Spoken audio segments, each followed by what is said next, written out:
3 inches per hour will be possible, and areas with ongoing flooding are urged to be mindful of very swiftly exacerbated flooding conditions.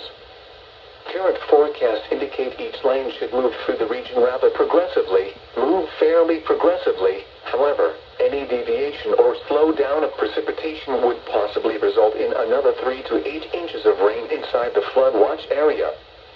Isolated higher amounts will be possible. http://www.weather.gov/safety/ flood. You should monitor later forecasts and be alert for possible flood warnings. Those living in areas prone to flooding should be prepared to take action should flooding develop. And now for your 7-day forecast.